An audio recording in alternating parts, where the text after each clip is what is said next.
고린도전서 15장 19절서부터 26절까지입니다. 자, 함께 봉독해 보실까요? 만일 그리스도 안에서 우리가 바라는 것이 다만 이 세상의 삶뿐이면 모든 사람 가운데 우리가 더욱 불쌍한 자이리라.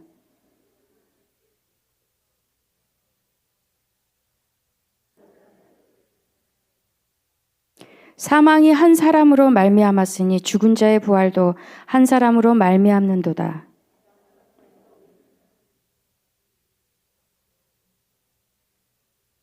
그러나 각각 자기 차례대로 되리니 먼저는 첫 열매인 그리스도요, 다음에는 그가 강림하실 때에 그리스도에게 속한 자요.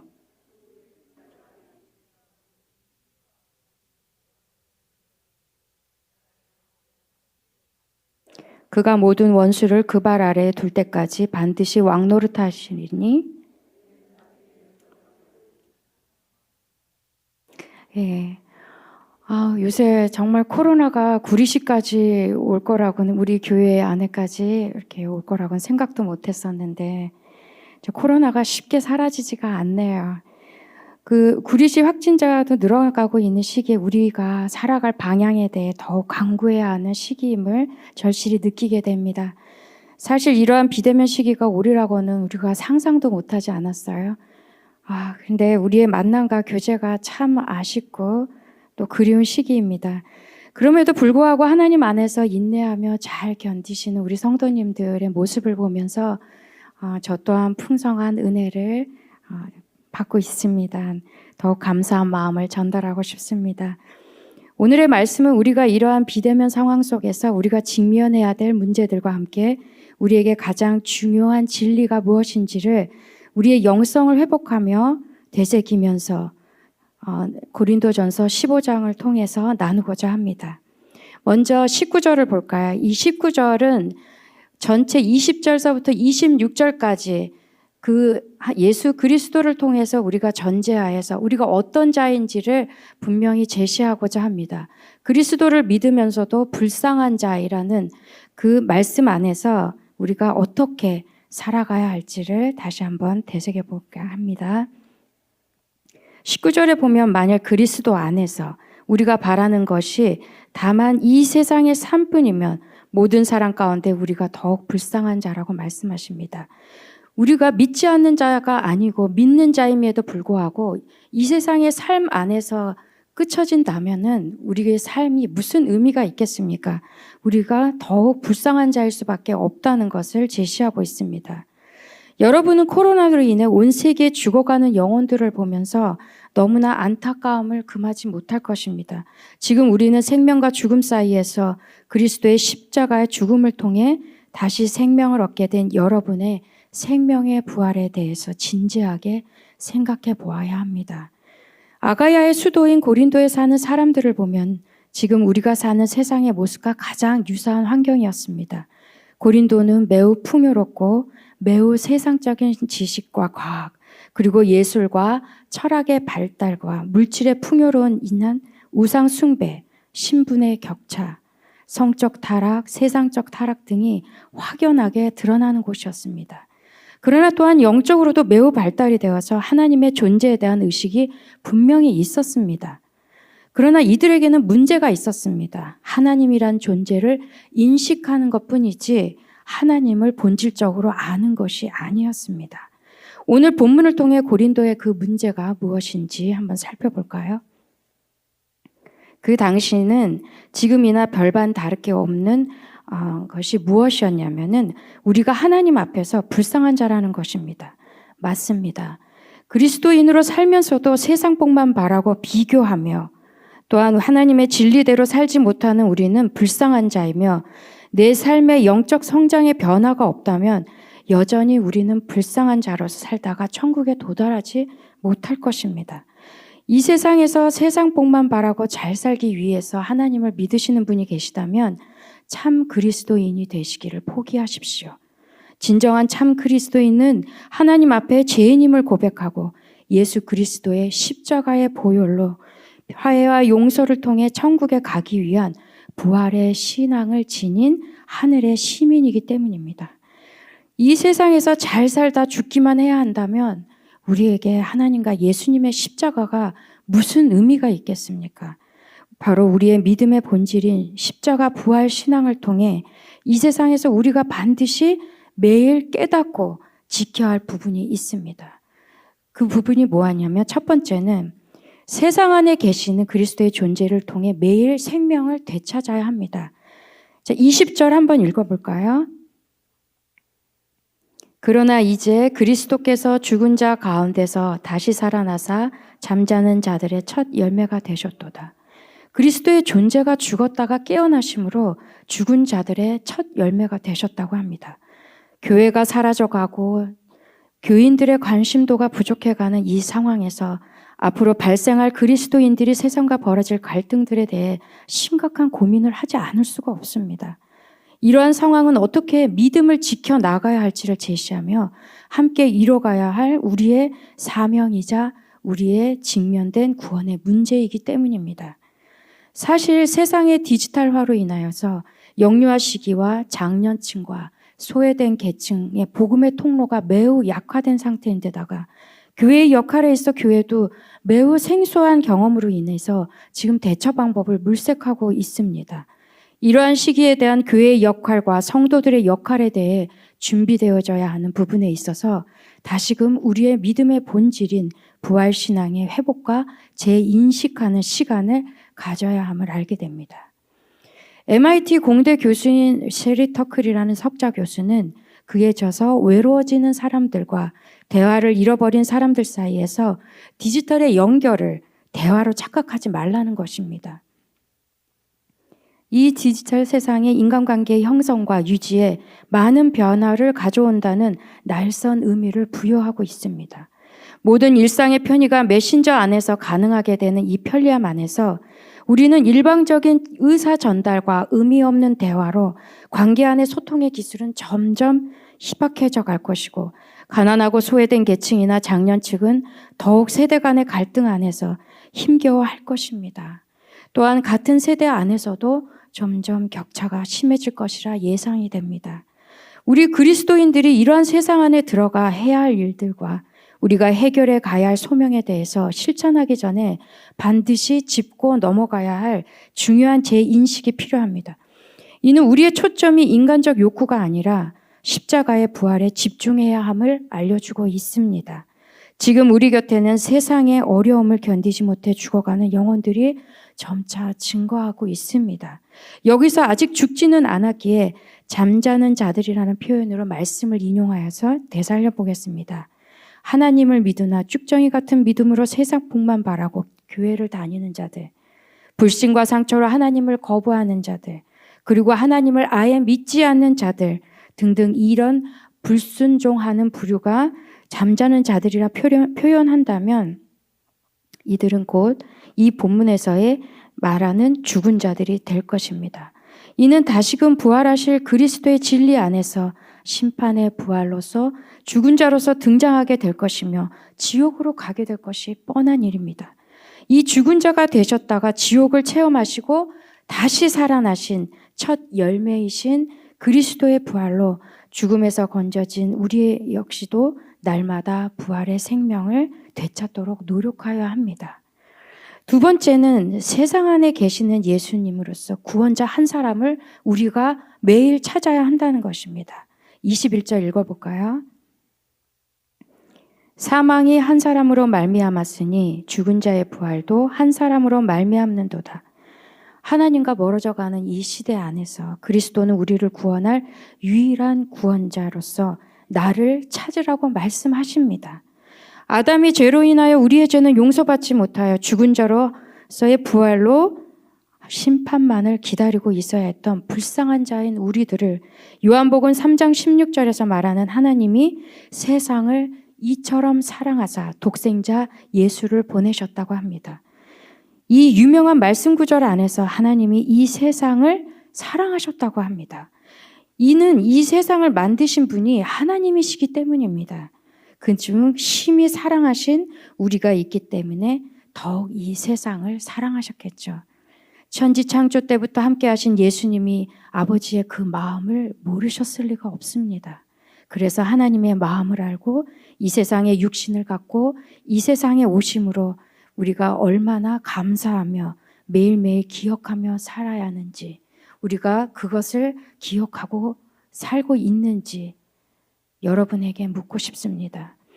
긍휼이 풍성하신 하나님이 우리를 사랑하신 그 사랑을, 큰 사랑을 인하여 허물로 죽은 우리를 그리스도와 함께 살리셨고 너희는 은혜로 구원을 받은 것이라고 에베소서 2장 4절에서부터 5절에 보면은 말씀하고 계십니다. 이 말씀에서 하나님과 예수님의 사랑이 얼마나 크게 느껴지고 있는지 여러분에게 묻고 싶습니다. 여러분, 우리는 매일 이 큰 사랑을 은혜 가운데 믿고 따르면서 순종하고 있는지요? 우리를 살리실 구원자 단 한 사람, 그리스도를 찾는 은혜를 아는 자가 되시길 축복합니다. 저는 사실 대학교 1학년 때 굉장히 암울한 시기를 보냈습니다. 여러분들마다 첫사랑이 있겠지만 저의 첫사랑이 고등학교 3학년 때 백혈병으로 하늘나라로 갔습니다. 그때 저의 그 마음의 고통은 예수님 십자가에 비교는 안 되겠지만 이 세상이 끝난 줄 알았습니다. 그 와중에 아버지와의 갈등 속에서 사실 아버지가 저를 굉장히 사랑하셨지만 서로의 고집이 굉장히 강했습니다. 아버지가 음악을 하는 거를 싫어하셔서 아버지가 제 바이올린을 부시는 바람에 아버지와의 갈등이 더욱더 심해질 수밖에 없는 상황이었습니다. 그래서 원하지 않는 학교까지 가면서 아버지에게 심하게 반항을 하였습니다. 그 암울한 시기에 저를 유독 이뻐하셨던 권사님이 계셨습니다. 이 권사님은 얼굴에 늘 평온한 미소를 지으면서 저와 함께 기도를 하면서 가시는 것이었습니다. 아마 알고 있었던 것 같아요. 근데 어느 날 전화가 왔습니다. 그때는 핸드폰이 없었었는데 저에게 전화가 와서 오늘 맛있는 점심을 사주려고 하는데 그런데 좀 일찍 만날 수 있냐고 물어보시는 겁니다. 그래서 아침 10시에 만나기로 했어요. 근데 어디서 만나자고 하시냐면 종로에서 만나자고 하시는 거예요. 종로 지하철에서 만나자고 하셔서 저는 굉장히 좀 희한하다고 생각을 했습니다. 그 당시에 지하철 밑에 그 지하철역에서 만나는 일이 거의 없었거든요. 그래서 예쁘게 단장을 하고 머리도 굉장히 아까 길었던 머리였거든요. 예쁘게 단장하고 그 권사님을 만나러 갔습니다. 그런데 갑자기 저한테 꼭 중보 기도를 해줘야 하는데 우리가 지하철을 타고 가는데 중보 기도를 해달라고 하시는 거예요. 그래서 무슨 일인지 몰라서 제가 그냥 따라 들어갔습니다. 1호선을 타고 들어갔는데 갑자기 이분이 가방에서 뭘 이렇게 끄집어서 내는 거예요. 이게 뭔가 하고 봤더니 전도지였어요. 근데 제가 상상을 초월했어요. 왜냐하면 이분이 남편 되시는 분이 의사셨고 이분도 의사셨기 때문에 이렇게 전도를 다닐 거라고는 상상도 못했던 것입니다. 근데 저더러는 앉아서 중보기도만 해달래요. 그 전도지를 돌리고 다니겠다고. 그래서 알겠다고. 근데 제가 너무 창피했습니다. 창피해서 얼굴을 숙이고 속으로 기도하고 있었어요. 근데 어떤 남자분이 저쪽 건너편에 앉는데요. 얼굴이 정말 사단이었습니다. 사단이었는데 저쪽에서는 어떤 미치신 여자분이 옷을 벌거벗고 왔다 갔다 하면서 사람들을 괴롭히고 있었어요. 이게 도대체 무슨 상황인지 저는 인생에 있어서 처음 겪어본 경험이었습니다. 근데 그 남자분이 이 권사님 머리채를 휘어잡더니 예수 그리스도가 어딨냐 그러면서 머리채를 휘어잡고 질질 끌면서 욕을 하는 거예요. 제가 심장이 두근거려서 터질 것 같았습니다. 중보기도를 계속하고 있어야 되는지 말려야 하는지. 왜냐하면 저한테 절대로 말리지 말라고 하셨거든요. 중보기도만 하라고 하셨거든요. 눈물이 나려고 하는 거예요. 예수님을 위해서 저렇게까지 머리채를 끌어당기면서 가는 저 마귀 같은 사람한테서 이런 모욕과 수치를 당해야 하나. 그렇게 쳐다보면서 제 안에 화가 나기 시작했습니다. 그런데 저를 본 어떤 그 미치신 여자분이 저를 보더니 얘도 같이 왔다고, 내가 봤다고, 지하철 같이 탄 걸 내가 봤다고 그렇게 얘기를 하는 거예요. 그 제가 아닌 척하고 앉아 있었어요. 아닌 척하고 앉아 있었는데 얘 맞아요. 저 여자랑 같이 있었다니까요 하는 거예요. 저는 또 아닌 척하고 있었습니다. 근데 그 미치신 여자분이 제 옷을 잡아당기더니 너 맞잖아 하는 거예요. 제가 아니에요 했어요. 그리고 그분은 머리채를 잡힌 채로 다음 역에서 끌려서 나갔습니다. 저도 따라서 나갔습니다. 그분이 웃고 계시더라고요. 예수님은 살아계십니다 하고, 그 권사님이. 제가 너무 화가 났었어요. 나한테 사전에 얘기도 없이 이렇게 일방적으로 얘기한다는 것이 옳은 것인가 하고. 그러면서 그 종로 3가에 그 지하차도 올라가는 데가요, 굉장히 높았었어요. 그 높아서 빨리 피하려고 그 미친 여자분이 저를 계속 뒤에서 소리치면서 쫓아오는 것 같았어요. 그래서 도망가려고 하는데 다리가 움직이지를 않는 거예요. 몇 분이나 다리를 움직이려고 애를 쓰는데 움직여지지가 않아서 뒤를 돌아보려고 하는 순간에 제 등 뒤에 목각으로 된 십자가가 얹혀져 있는 것을 보았습니다. 그 십자가를 지고 빨리 도망가겠다는 마음으로 아무리 피하려고도 할 수가 없어서 그 5분이면 올라갈 층계를 1시간 동안 땀을 흘리면서 올라갔습니다. 마지막까지 그 올라가는 순간에 그 십자가가 사라지는 것을 느꼈습니다. 그리고 그곳에서 명동까지 걸어갔는데요.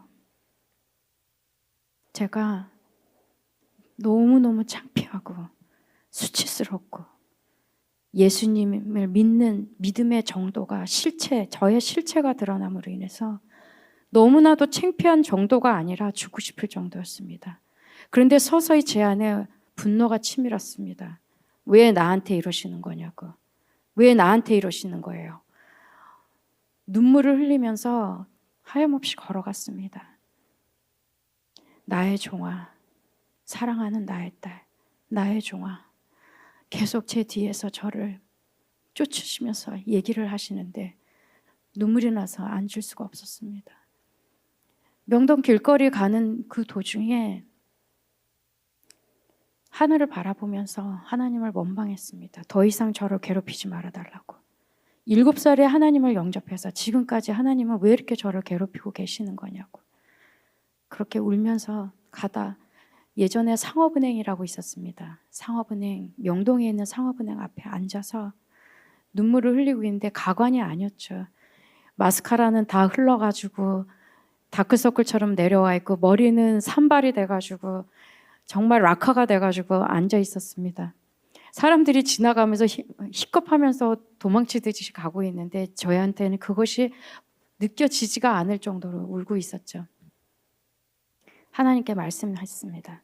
하나님, 저는 이제 더 이상 하나님을 믿고 싶지 않습니다. 이제 제 인생에 개입하지 말아 주십시오. 일반적으로 믿음이 있는 딸이었다면 그렇게 했겠습니까? 하나님이 살아계신 것을, 예수님이 십자가의 보혈에 못 박히신 것을 알게 해주셔서 감사합니다. 이제는 순종하겠습니다. 그랬어야 되는 거였죠. 그런데 저는 그때부터 피하기 시작했습니다. 그때부터 몇십 년의 광야 생활은 시작되었습니다. 오늘 이 자리에 오기까지 그 광야 안에서 하나님과 함께했던 그 시절이 저에게 얼마나 영광된 자리인지 모르겠습니다. 너무나 힘들고 어려운 과정이었으나 그러나 이 자리에 세워주신 하나님의 은혜에 감사와 영광을 드립니다. 그 이후에 저는 베드로의 마음을 정말 이해하게 되었습니다.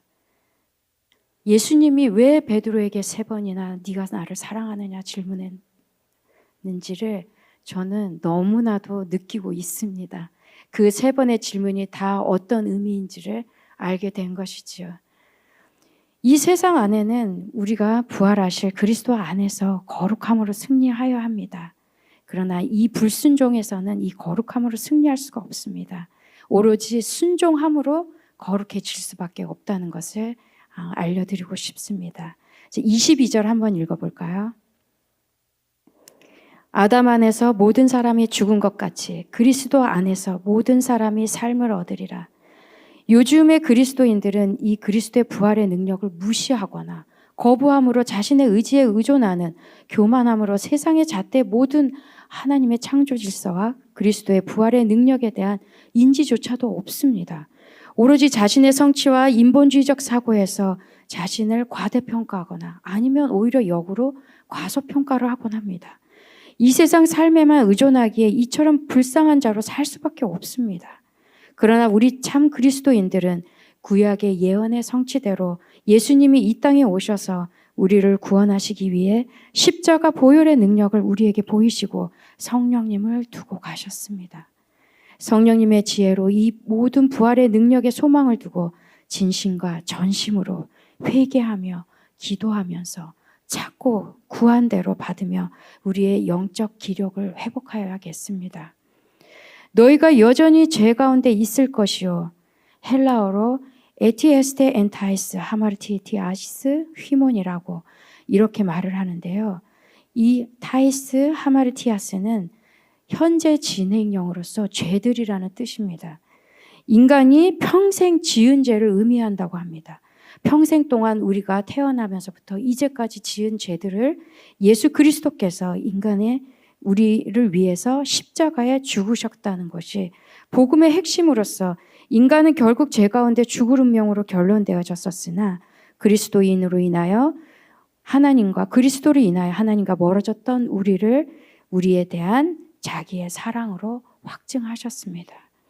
그리스도 안에서 자기의 사랑으로 확증하신 그 사랑으로 모든 사람의 영혼 구원을 위해 회개하며 거룩함으로 기도하는데 게으르지 않도록 성령님의 인도와 지혜가 임하시길 축복합니다. 23절 읽어볼까요?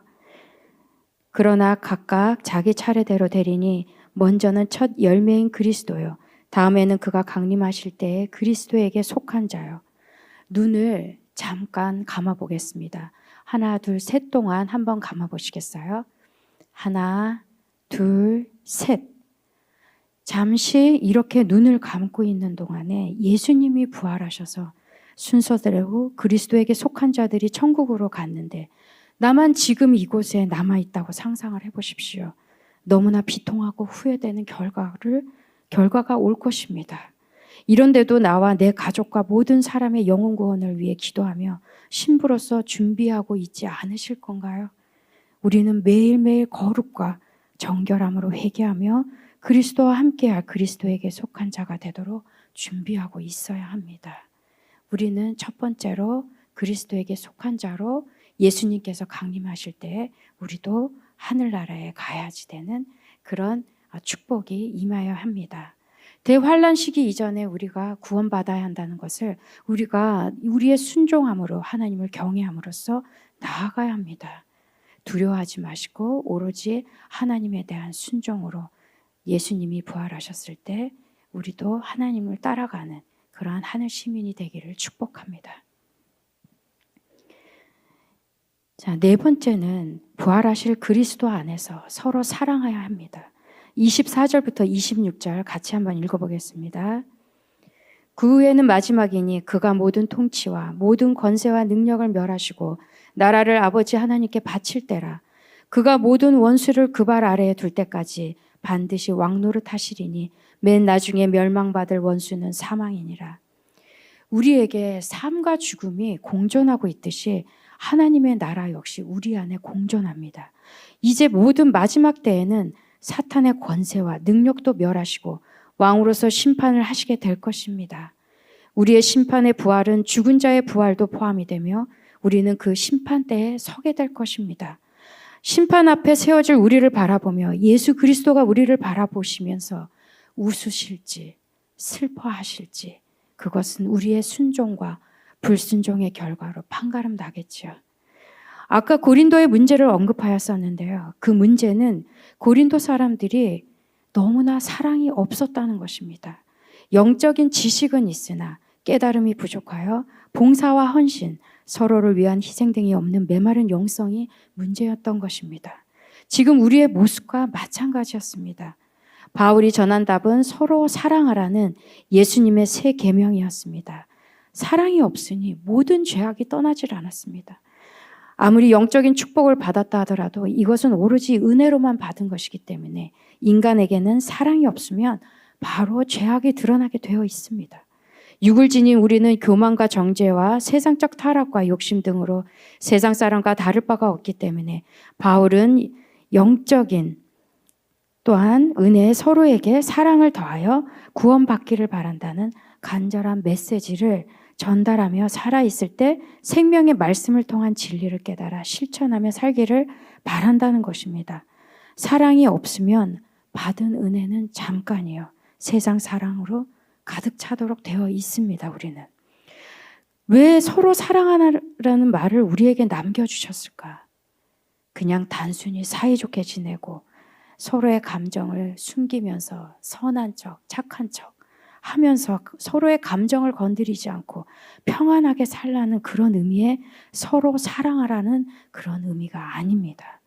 세상에 살면서 이처럼 어려운 과제는 없다고 생각하게 됩니다. 그리스도처럼 자신을 낮추고 비워야 이루어지는 사랑이기 때문입니다. 이 의미는 각자의 죄의 습성과 믿음의 습성을 깨닫고 믿음의 습성을 훈련하여 다른 사람의 삶과 아픔과 회의와 기쁨으로 들어가라는 의미입니다. 이것이 생명의 부활과 심판의 부활 앞에서 무엇을 선택할지를 스스로 정하게 되는 삶의 방향이 될 것이라는 것입니다. 여러분은 어떤 삶을 택하실 것인가요? 저는 당연히 그리스도가 주신 생명의 부활을 택할 것입니다. 여러분도 마찬가지이겠죠.